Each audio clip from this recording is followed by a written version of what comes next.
Hello ಎಲ್ರಿಗೂ ನಮಸ್ಕಾರ, welcome back to my channel. Yes, thank you so much ನನ್ನ first ವೀಡಿಯೋಗಿನ ಇಷ್ಟು ಸಪೋರ್ಟ್ ಮಾಡಿ, ಇಷ್ಟು ಲವ್ ತೋರಿಸಿರೋದಕ್ಕೆ.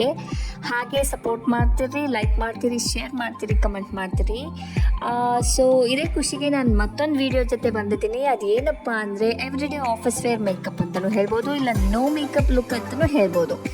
ಸೊ ಯಾರಿಗೆ ಮೇಕಪ್ ತುಂಬ ಮಾಡ್ಕೊಳ್ಳೋಕೆ ಇಷ್ಟ ಇರಲ್ವೋ ಅಂಥವ್ರು ಈ ಮೇಕಪ್ನ ಟ್ರೈ ಮಾಡ್ಬೋದು. ತುಂಬ ಹೆವಿಯಾಗಿ ಏನು ಅನಿಸಲ್ಲ, ನ್ಯಾಚುರಲಾಗಿ ಅನಿಸುತ್ತೆ. ಸೊ ನಮ್ಮ ಸ್ಕಿನ್ ಥರನೇ ಇಟ್ಟು ಸ್ವಲ್ಪ ಫೀಚರ್ಸ್ನ ಎನ್ಹ್ಯಾನ್ಸ್ ಮಾಡಿ ಸ್ಕಿನ್ನ ಈವೆನ್ ಟೋನ್ ಮಾಡಿ ಸ್ಕಿನ್ ಕೇರ್ ಜೊತೆಗೆ ಹೇಗೆ ಮಾಡ್ಕೋಬೋದು ಅನ್ನೋದು ಈ ವಿಡಿಯೋ ನಾನು ನಿಮಗೆ ತೋರಿಸ್ತಾ ಇದ್ದೀನಿ. ಸೊ ಯಾಕಿದ್ರೆ ಲೆಟ್ಸ್ ಸ್ಟಾರ್ಟ್.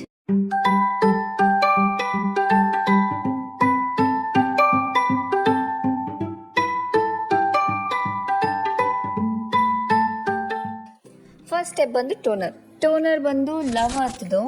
ಸೊ ಟೋನರ್ ಯಾಕೆ ಇಂಪಾರ್ಟೆಂಟ್ ಅಂದರೆ ನಮ್ಮ ಸ್ಕಿನ್ನಲ್ಲಿರೋ pH ಮತ್ತು ಹೈಡ್ರೇಷನ್ ಲೆವೆಲ್ನ ಮೇಂಟೈನ್ ಮಾಡುತ್ತೆ, ಮತ್ತು ಅದೇ ರೀತಿ ನೆಕ್ಸ್ಟ್ ಸ್ಟೆಪ್ಗೆ ನಮ್ಮ ಸ್ಕಿನ್ನ ಪ್ರಿಪೇರ್ ಮಾಡುತ್ತೆ. ಸೊ ಇವಾಗ ನೆಕ್ಸ್ಟ್ ಸ್ಟೆಪ್ ಬಂದು ಮಾಯ್ಶ್ಚರೈಸರ್ ಬಂದು ಎಮೋಲಿನ್ ಮಾಯ್ಶ್ಚರೈಸರ್ ಅಂತ. ಇದು ಮೆಡಿಕಲಲ್ಲಿ ಈಸಿಯಾಗಿ ಸಿಕ್ಬಿಡುತ್ತೆ. ಇದನ್ನು ನಾನು ಆಲ್ಮೋಸ್ಟ್ ಒಂದು 3 to 4 ಟ್ಯೂಬ್ಸ್ ಖಾಲಿ ಮಾಡಿದ್ದೀನಿ. ಚೆನ್ನಾಗಿದೆ ಮಾಯ್ಶ್ಚರೈಸರು, ಹೈಡ್ರೇಷನ್ ಚೆನ್ನಾಗಿರುತ್ತೆ. ಇದು ಆಲ್ ಸ್ಕಿನ್ ಟೈಪ್ ಯೂಸ್ ಆಗುತ್ತೆ. ನಾವು ಎವ್ರಿ ಡೇ ಬೇಸಿಸ್ ಮೇಲೆ ಮೇಕಪ್ ಮಾಡೋದ್ರಿಂದ ನಮ್ಮ ಸ್ಕಿನ್ನ ಕ್ಲೀನಾಗಿ ಪ್ರೆಪ್ ಮಾಡಿರಬೇಕು. ಯಾಕಂದರೆ ನಾವು ಸ್ಕಿನ್ನ ಎಷ್ಟು ಕ್ಲೀನಾಗಿ ಪ್ರೆಪ್ ಮಾಡ್ತೀವೋ ಅಷ್ಟು ಚೆನ್ನಾಗಿ ಮೇಕಪ್ಪು ಇರುತ್ತೆ, ಬಟ್ ಅದೇ ರೀತಿ ನಮ್ಮ ಸ್ಕಿನ್ನೂ ಅಷ್ಟೇ ಚೆನ್ನಾಗಿ ಹೆಲ್ದಿಯಾಗಿರುತ್ತೆ. ಸ್ಕಿನ್ ಪ್ರೆಪ್ ಅನ್ನೋದು ಸಿಕ್ಕಾಪಟ್ಟೆ ಇಂಪಾರ್ಟೆಂಟ್. ಇವಾಗ ಮಾಯ್ಶ್ಚರೈಸರ್ ಆಗಿದೆ, ನೆಕ್ಸ್ಟ್ ಸ್ಟೆಪ್ ಬಂದು ಸನ್ಸ್ಕ್ರೀನ್. ಮಾಯ್ಶ್ಚರೈಸರ್ ಸ್ಕಿನ್ನಲ್ಲಿ ಕಂಪ್ಲೀಟಾಗಿ ಅಬ್ಸರ್ವ್ ಆಗಿದ ತಕ್ಷಣ ಸನ್ಸ್ಕ್ರೀನ್ ಯೂಸ್ ಮಾಡಬೇಕು. ಸೊ ನಾನು ಇದರಲ್ಲಿ ಸನ್ಸ್ಕ್ರೀನ್ ಯಾವ್ದು ಯೂಸ್ ಮಾಡ್ತಾ ಇದ್ದೀನಿ ಅಂದರೆ ಸ್ಪ್ರೇ ಸನ್ಸ್ಕ್ರೀನ್ ಅಂತ. ಇದು ಒಂದು ಅರ್ತ್ ರಿದಮ್ಸ್ ಅಂತ. ಸೊ ಈ ಸನ್ಸ್ಕ್ರೀನ್ದೊಂದು ಒಳ್ಳೆ ಬೆನಿಫಿಟ್ ಏನಂದರೆ ನಿಮ್ಗೆ ಯಾವಾಗ ಬೇಕೋ ಅವಾಗ ರೀಅಪ್ಲೈ ಮಾಡ್ಬೋದು. ಇವಾಗ ಕ್ರೀಮ್ ಆಗಲಿ ಸ್ಟಿಕ್ ಆಗಲಿ ನಾವು ಮೇಕಪ್ ಮಾಡಿರ್ತೀವಿ, ಅದ್ರ ಮೇಲೆ ಮತ್ತೆ ನಾವು ಕ್ರೀಮ್ ಹಾಕಿ ಉಜ್ಜೋಕ್ಕಾಗಲ್ಲ. ಸೊ ಈ ಥರ ಸ್ಪ್ರೇ ಇದ್ದರೆ ನಿಮ್ಗೆ ಯಾವಾಗ ಬೇಕೋ 2 hours ಒಂದ್ಸತಿ ಈಸಿಯಾಗಿ ರೀಅಪ್ಲೈ ಮಾಡ್ಬೋದು. ಆ್ಯಂಡ್ ತುಂಬ ಚೆನ್ನಾಗಿ ಪ್ರೊಟೆಕ್ಟ್ ಆಗುತ್ತೆ ಸನ್ನಿಂದ. ಸ್ಕಿನ್ ಯಾವುದೇ ರೀತಿ ಡ್ಯಾಮೇಜ್ ಅಂತೂ ಆಗೋಲ್ಲ. ನೀವು ನೋಡ್ತಾ ಇರ್ಬೋದು ನಂದು ಆಲ್ಮೋಸ್ಟ್ ಖಾಲಿ ಆಗಿದೆ ಬಾಟಲು. ಸೊ ಎಸ್, ಇವಾಗ ಸ್ಕಿನ್ ಪ್ರೆಪ್ ಆಗಿದೆ. Next step colour corrections. Yes, ಇವಾಗ ನನ್ನ ಸ್ಕಿನ್ನಲ್ಲಿ ನೋಡ್ತಾ ಇರ್ಬೋದು ಅನ್ಈವನ್ ಸ್ಕಿನ್ ಟೋನ್ ಇದೆ, ಅಲ್ಲಲ್ಲಿ ಪ್ಯಾಚಸ್ ಇದೆ ಮತ್ತು ರೆಡ್ನೆಸ್ ಇದೆ. ಸೊ ಇದನ್ನೆಲ್ಲ ನಾನು ಈವನ್ ಟೋನ್ ಮಾಡ್ಕೋಬೇಕು. ಹಾಗೆ ನೋಡೋಕ್ಕೆ ಹೋದರೆ ಮಾರ್ಕೆಟಲ್ಲಿ ನಿಮಗೆ ಬೇಕಾದಷ್ಟು ಕಲರ್ ಕರೆಕ್ಷನ್ಸ್ ಪ್ಯಾಲೆಟ್ಸ್ ಆಗಲಿ ಟ್ಯೂಬ್ಸ್ ಆಗಲಿ ಎಷ್ಟೊಂದು ಇದ್ದಾವೆ. ಆ್ಯಂಡ್ ತುಂಬ ಜನ ಏನು ಹೇಳ್ತಾರೆ ಅಂದರೆ ಡಾರ್ಕ್ ಸರ್ಕಲ್ ಇದೆಯಾ, ಡಾರ್ಕ್ ಪ್ಯಾಚಸ್ ಇದೆಯಾ, ಆರೆಂಜ್ ಕಲರ್ ಎತ್ಕೊಳ್ಳಿ ಕವರ್ ಮಾಡ್ಕೊಳ್ಳಿ ಅಂತಾರೆ. ಬಟ್ ಅದಷ್ಟು ಈಸಿ ಅಲ್ಲ. ಆರೆಂಜ್ ಕಲರ್ ಹಾಕಿದ್ಮೇಲೆ ಅದನ್ನು ಕ್ಲೀನಾಗಿ ಎಷ್ಟು ಲೆವೆಲಿಗೆ ಬ್ಲೆಂಡ್ ಮಾಡಬೇಕು ಅಷ್ಟೇ ಲೆವೆಲಿಗೆ ಬ್ಲೆಂಡ್ ಮಾಡಿ ಆದಮೇಲೆ ಮತ್ತೆ ಕನ್ಸೀಲರ್ ಹಾಕಿ ಮತ್ತೆ ಅದ್ಮೇಲೆ ಇದು ಮಾಡೋ ಅಷ್ಟರಲ್ಲಿ ನಮಗಂತೂ ಗೊತ್ತಾಗಲ್ಲ. ಸೊ ಇವಾಗ ನಾನು ಈಸಿಯಾಗಿ ಹೇಳ್ಕೊಡ್ತಾ ಇರೋದು ಏನು ಅಂದರೆ, ಸೊ ನನ್ನ ಹತ್ರ 2 ಕನ್ಸೀಲರೇ ಇದೆ, ಕರೆಕ್ಟ್ ಆಗಲ್ಲ ಕನ್ಸೀಲರೇ. ಸೊ ಒಂದು ನನ್ನ ಸ್ಕಿನ್ ಟೋನ್ಗಿಂತ ಡಾರ್ಕ್ ಇದೆ, ನೀವು ನೋಡ್ತಾ ಇರ್ಬೋದು. ಇನ್ನೊಂದು ನನ್ನ ಕಂಪ್ಲೀಟ್ ಎಕ್ಸಾಕ್ಟ್ ಮ್ಯಾಚ್ ಇದೆ ನನ್ನ ಕನ್ಸೀಲರು. ಸೊ ಈ 2 ಕನ್ಸೀಲರ್ ಇಟ್ಕೊಂಡೆ ನಾನು ಕಂಪ್ಲೀಟ್ ನನ್ನ ಫೇಸ್ನ ಮಾಡ್ಕೊತಿರೋದು. ಹಾಗೆ ನಿಮ್ಮಲ್ಲೂ 2 ಕನ್ಸೀಲರ್ ಇದ್ದರೆ ಸಾಕು. ಒಂದು ಡೀಪರ್ ಸ್ಕಿನ್ ಟೋನ್ ಇರಬೇಕು, ಇನ್ನೊಂದು ನಿಮ್ದು ಎಕ್ಸಾಕ್ಟ್ ಮ್ಯಾಚ್ ಸ್ಕಿನ್ ಟೋನ್ ಇದ್ದರೆ ಸಾಕು, ನಡೆಯುತ್ತೆ. ಸೊ ಇದು ಡೀಪರ್ ಬಂದು ರೀಕೋಡ್ ಅವ್ರದ್ದು, ಶೇಡ್ ನಂಬರ್ ಬಂದು 11 ಅಂತ, ಡೀಪ್ ಶೇಡು.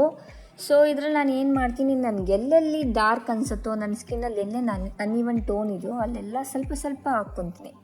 ಸೊ ನನಗೆ ಎಲ್ಲಿ ಬೇಕೋ ಅಲ್ಲಿಗೆ ಮಾತ್ರ ಹಾಕ್ಕೊತೀನಿ, ಫುಲ್ ಫೇಸ್ ಅಂತೂ ಹಾಕ್ಕೊತಿಲ್ಲ. ಸೊ ಎಲ್ಲಿ ಬೇಕೋ ಅಲ್ಲಿ ಮಾತ್ರ ಹಾಕ್ಕೊಂಡು ನಾನು 5 minutes ವೆಯ್ಟ್ ಮಾಡ್ತೀನಿ. ಸೊ ನೀವು ಯಾವುದೇ ಕನ್ಸೀಲರ್ ಹಾಕಿದ್ರು ಸೊ ಒಂದು ಹಚ್ಬಿಟ್ಟು ಒಂದು 2 minutes 5 minutes ವೆಯ್ಟ್ ಮಾಡಿದ್ರೆ ಅದರಲ್ಲೊಂದು ಸ್ಟಿಕ್ಕಿನೆಸ್ಸು ಒಂದು ಸ್ವಲ್ಪ ಗಟ್ಟಿಯಾದಂಗೆ ಆಗುತ್ತೆ. ಸೊ ಅದಾಗಿದ ತಕ್ಷಣ ನೀವು ಬ್ಲೆಂಡ್ ಮಾಡೋದಾದ್ರೆ ಏನಾಗುತ್ತೆ, ಕವರೇಜ್ ಇನ್ನೂ ಇನ್ಕ್ರೀಸ್ ಆಗುತ್ತೆ, ಸ್ಟೇ ಜಾಸ್ತಿ ಇರುತ್ತೆ. ಸೊ ಬ್ಲೆಂಡಿಂಗ್ ಯಾವತ್ತಿದ್ರೂ ಕೈಯಲ್ಲೇ ಮಾಡಿ. ನಮ್ಮ ಕೈಯಲ್ಲಿ ಸ್ವಲ್ಪ ವಾರ್ಮ್ ಅನ್ನೋದಿರುತ್ತೆ. ಸೊ ಸ್ಕಿನ್ನಲ್ಲಿ ನಾವು ಬ್ಲೆಂಡ್ ಮಾಡ್ತಾ ಹೋದಾಗ ಬ್ಲೆಂಡರ್ಗಿಂತ ತುಂಬ ಚೆನ್ನಾಗಿ ಬ್ಲೆಂಡ್ ಆಗೋದು ಅಂದರೆ ಕೈಯಲ್ಲೇ. ಸೊ ನೋಡಿ, ನಾನು ಒಂದು 2 seconds ವೆಯ್ಟ್ ಮಾಡಿ ನಾನು ಆಮೇಲೆ ಬ್ಲೆಂಡ್ ಮಾಡ್ತಾಯಿದ್ದೀನಿ. ನನಗೆ ಕವರೇಜ್ ಅನ್ನೋದು ಇನ್ಕ್ರೀಸ್ ಆಗುತ್ತೆ. ಸೊ ಇವಾಗ ನೋಡಿ, ಆಲ್ಮೋಸ್ಟ್ ನನ್ನ ಕೈಯಲ್ಲೆಲ್ಲ ಕಂಪ್ಲೀಟಾಗಿ ಬ್ಲೆಂಡ್ ಮಾಡ್ಕೊಂಡಿದ್ದೀನಿ. ಇವಾಗ ನಾನು ಸ್ವಲ್ಪ ಡಾರ್ಕ್ ಅನಿಸ್ತಾ ಇರ್ತೀನಿ. ಸೊ ಇವಾಗ ಇದು ನನ್ನ ಎಕ್ಸಾಕ್ಟ್ ಸ್ಕಿನ್ ಟೋನ್ ಇದೆ ಕನ್ಸಿಲರ್, ಈ ಕನ್ಸಿಲರು. ಇದನ್ನು ಮತ್ತೆ ನಾನು ಎಲ್ಲೆಲ್ಲಿ ಡಾರ್ಕ್ ಕನ್ಸಿಲರ್ ಹಾಕಿದ್ದೀನೋ ಅಲ್ಲಿಗೆ ಮಾತ್ರ ನಾನು ಈ ಕನ್ಸಿಲರ್ನ ಯೂಸ್ ಮಾಡಿ ಇದನ್ನು ಅಷ್ಟೇ ಒಂದು 2 seconds ಬಿಟ್ಟು ಬ್ಲೆಂಡ್ ಮಾಡಿ. ಸೊ ಅಲ್ಲಿಗೆ ನಿಮಗೆ ಫುಲ್ ಫೇಸ್ ಇದರಲ್ಲೇ ಆಗೋಗುತ್ತೆ. ಇದು ಸ್ವಲ್ಪ ಟೈಮ್ ಹಿಡಿಯುತ್ತೆ, ಬಟ್ ನಿಮಗೆ ಕೈಯಲ್ಲಿ ಬ್ಲೆಂಡ್ ಮಾಡೋದು ಕಷ್ಟ ಆಗುತ್ತೆ ಅಂದರೆ ನೀವು ಬ್ಲೆಂಡರ್ನ ಯೂಸ್ ಮಾಡ್ಬೋದು, ಬ್ರಷಸ್ ಆದರೂ ಯೂಸ್ ಮಾಡ್ಬೋದು. ಬಟ್ ಫಿಂಗರ್ಸಲ್ಲಿ ಮಾಡೋದ್ರಿಂದ ಒಂದು ಒಳ್ಳೆ ರಿಸಲ್ಟ್ಸ್ ಅನ್ನೋದು ಸಿಗುತ್ತೆ. ಕವರೇಜ್ ಜಾಸ್ತಿ ಇರುತ್ತೆ, ಸ್ಟೇ ಜಾಸ್ತಿ ಇರುತ್ತೆ, ಆ್ಯಂಡ್ ಪ್ರಾಡಕ್ಟ್ ನಿಮ್ಗೆ ಅಲ್ಲಿ ಇಲ್ಲಿ ಮೂವ್ ಆಗೋಲ್ಲ. ಎಲ್ಲಿ ಬೇಕೋ ಅಲ್ಲಿಗೆ ಮಾತ್ರ ಕವರ್ ಆಗುತ್ತೆ. ನೋಡಿ ಎಷ್ಟು ಈವನ್ ಟೋನಾಗಿ ಕಾಣ್ತದೆ. ಫುಲ್ ಫೇಸ್ ಮಾಡ್ಕೊಂಡ್ಮೇಲೆ ನನ್ನ ಸ್ಕಿನ್ ಕಂಪ್ಲೀಟ್ಲಿ ಈವನ್ ಆಗಿದೆ. ನಿಮಗೆಲ್ಲೂ ನನಗೆ ಡಾರ್ಕ್ನೆಸ್ ಆಗಲಿ ರೆಡ್ನೆಸ್ ಆಗಲಿ ಏನೂ ಕಾಣ್ತಿಲ್ಲ. ಆ್ಯಸ್ ಯೂಶಲ್ ನಾನು ಬ್ಲಷ್ನ ಮಾತ್ರ ಬಿಡೋಕ್ಕಾಗಲ್ಲ, ಸೊ ಲೈಟಾಗಿ ಹಾಕ್ತೀನಿ. ಸೊ ನೋ ಮೇಕಪ್ ಲುಕ್ ಆಗಿರೋದ್ರಿಂದ ನಾನು ಸ್ವಲ್ಪ ಹಾಕ್ತಾಯಿದ್ದೀನಿ. ಇದು ಆಪ್ಷನಲ್, ನಿಮಗೆ ಬೇಕಂದರೆ ಹಾಕ್ಕೋಬೋದು, ಇಲ್ಲಾಂದರೆ ನೀವು ಇದನ್ನು ಸ್ಕಿಪ್ ಮಾಡ್ಬೋದು. ನಾನು ಇದನ್ನು ಸೇಮ್ ಚೀಕ್ ಬೋನ್ಗೆ ಹಾಕ್ತೀನಿ, ನೋಸ್ ಟಿಪ್ಗೆ ಮತ್ತು ಚಿನ್ನಿಗೆ. ಅದು ಒಂದೇ ಸತಿ ಎತ್ಕೊಂಡೆ ನಾನು ಕಂಪ್ಲೀಟ್ ಬ್ಲೆಂಡ್ ಮಾಡ್ತೀನಿ. ಇನ್ನು ಮಿಕ್ಕಿರೋದನ್ನ ಹಂಗೆ ಐಲಿಡ್ಸ್ ಮೇಲೆ ಹಾಕ್ಕೊಂಡಾಗ ನಿಮ್ಗೆ ಅದೊಂದು ಪಿಂಕ್ ಶೇಡ್ ಅನ್ನೋದು ಚೆನ್ನಾಗಿ ಕಾಣುತ್ತೆ. ಐ ಮೇಕಪ್ ಇಲ್ದಂಗೂ ಚೆನ್ನಾಗಿ ಕಾಣುತ್ತೆ. ಇದಾದಮೇಲೆ ನಾನು ಇದರಲ್ಲಿ ಮೇನ್ ಯೂಸ್ ಮಾಡ್ತಾ ಇರೋದು ಲೂಸ್ ಪೌಡರಲ್ಲಿ ನಾನು ಯಾವ ಶೇಡ್ ಯೂಸ್ ಮಾಡ್ತಾ ಇದ್ದೀನಿ ಅಂದರೆ ಬನಾನಾ ಪೌಡರ್ ಅಂತ. ಇದು ಬಂದು ಡೀಪರ್ ಸ್ಕಿನ್ ಟೋನ್ಗೆ ಈ ಪೌಡರ್ಸ್ ನಾವು ಯೂಸ್ ಮಾಡ್ತೀವಿ, ಬಟ್ ಇದನ್ನು ನಾನು ಇವಾಗ ಯೂಸ್ ಮಾಡ್ತಾ ಇದ್ದೀನಿ. ಇದರಲ್ಲಿ ನ್ಯಾಚುರಲ್ ಬ್ರೈಟ್ನೆಸ್ ಅನ್ನೋದಿರುತ್ತೆ. ಸೊ ನೋಡ್ಬೋದು, ನಾವು ಜಸ್ಟ್ ಅಂಡರ್ ಐಗೆ ಹಾಕಿದ ತಕ್ಷಣ ಎಷ್ಟು ಬ್ರೈಟ್ ಆಯಿತು ನನ್ನ ಸ್ಕಿನ್ನು. ಯಾಕಂದರೆ ಇವಾಗ ನನ್ನ ಸ್ಕಿನ್ ಟೋನ್ ಸ್ವಲ್ಪ ಡಾರ್ಕ್ ಅನ್ನಿಸ್ತಿದೆ ನಿಮಗೆಲ್ಲರಿಗೂ. ನನ್ನ ಕತ್ತಿಗಿನ್ನ ನನ್ನ ಫೇಸ್ ಸ್ವಲ್ಪ ಡಾರ್ಕ್ ಇದೆ ಅನ್ನಿಸ್ತಿದೆ. ಬಟ್ ನಾನು ಹಾಫ್ ಫೇಸ್ ಪೌಡ್ರ್ ಆಗಿದ ತಕ್ಷಣ ನೋಡಿ ನನ್ನ ಕತ್ತು ನನ್ನ ಫೇಸ್ ಎರಡೂ ಮ್ಯಾಚ್ ಆಗಿದೆ. ಸೊ ನನ್ನ ಕತ್ತಿಗೆ ಏನೂ ಮಾಡಲಿಲ್ಲ ಅಂದರೆ ನನ್ನ ಸ್ಕಿನ್ ಟೋನ್ ಇವಾಗ ನಾರ್ಮಲ್ ಟೋನಿಗೆ ಬಂದಿದೆ, ಬಟ್ ವಿತ್ ಬೆಟರ್ ಫೇಸ್ ಅಂತಲೇ ಹೇಳ್ಬೋದು.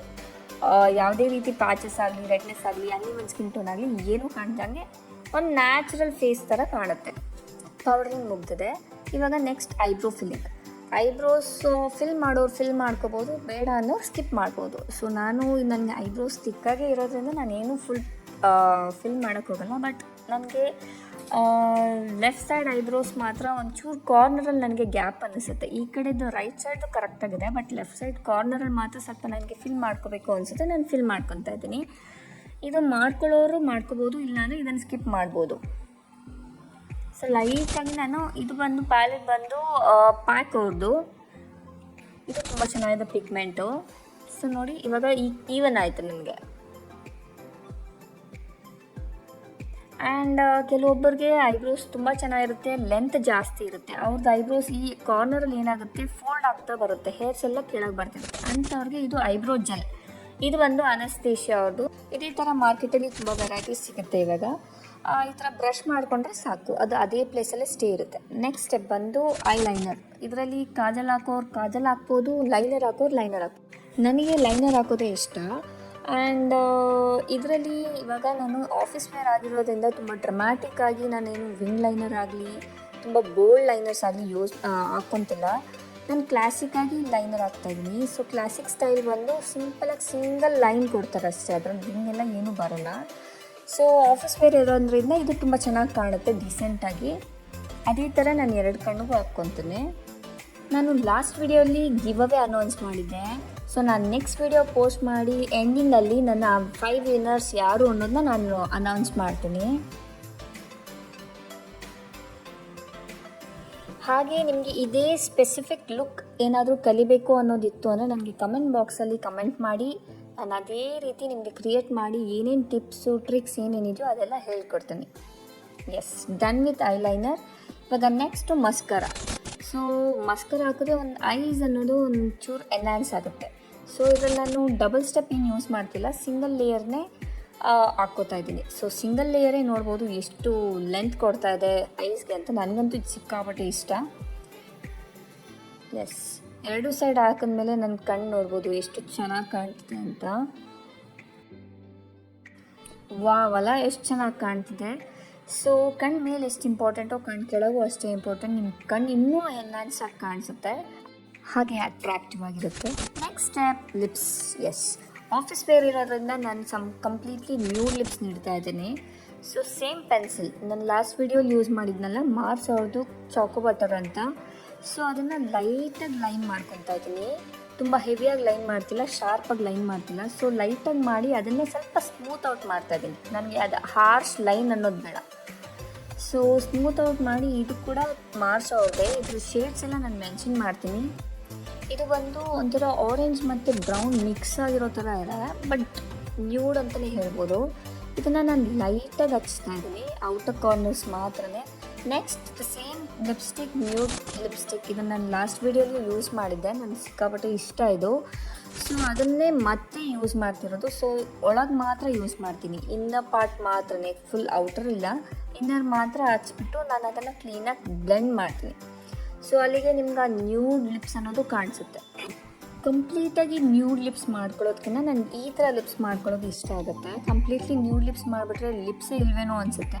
ಈ ಸ್ಟೆಪ್ ಬಂದು ಆಪ್ಷನಲ್. ಸೊ ಇದನ್ನು ನಿಮಗೆ ಫುಲ್ ಸ್ಟೇ ಇರಬೇಕು, ಮಾರ್ನಿಂಗ್ ಟು ಈವ್ನಿಂಗ್ ಇರಬೇಕು ಅಂದರೆ ನೀವು ಫಿಕ್ಸರ್ಸ್ ಯೂಸ್ ಮಾಡ್ಬೋದು. ಇದರಲ್ಲಿ ನಾನು ಗ್ಲೋ ಫಿಕ್ಸರ್ ಯೂಸ್ ಮಾಡ್ತೀನಿ, ಸೊ ಇನ್ನೂ ಸ್ವಲ್ಪ ಗ್ಲೋ ಚೆನ್ನಾಗಿ ಕಾಣಲಿ ಅಂತ. ಸೊ ಅಲ್ಲಿಗೆ ಈ ಲುಕ್ ಕಂಪ್ಲೀಟ್ ಆಗಿದೆ. ಸೊ ನೋ ಮೇಕಪ್ ಲುಕ್ ಅಂದರೆ ನನ್ನ ಸ್ಕಿನ್ ಟೋನ್ ನೀವು ನೋಡ್ಬೋದು ನ್ಯಾಚುರಲ್ ಆಗಿದೆ. ನನ್ನ ಕತ್ತಿಗೆ ಏನೂ ಹಚ್ಚಿಲ್ಲ, ಬಟ್ ಆದರೂ ನನ್ನ ಕತ್ತಿಗೆ ಮ್ಯಾಚ್ ಆಗ್ತಿದೆ ನನ್ನ ಮೇಕಪ್. ಆ್ಯಂಡ್ ತುಂಬ ಹೆವಿ ಅನ್ನಿಸ್ತಿಲ್ಲ, ನ್ಯಾಚುರಲ್ ಆ್ಯಂಡ್ ಸಟಲ್ ಆಗಿದೆ.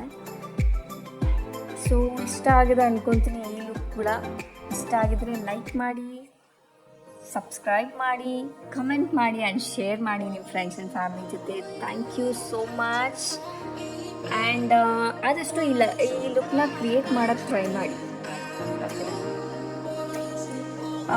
ಸೊ ನಿಮಗೆ ನೆಕ್ಸ್ಟ್ ವೀಡಿಯೋ ಬಂದು ನನ್ನ ಸ್ಕಿನ್ ಕೇರ್ ಮತ್ತು ಹೇರ್ ಕೇರ್ ಬಗ್ಗೆ ಇರುತ್ತೆ. ಅಲ್ಲಿವರೆಗೂ take care, bye. Thank you so much. Love you all.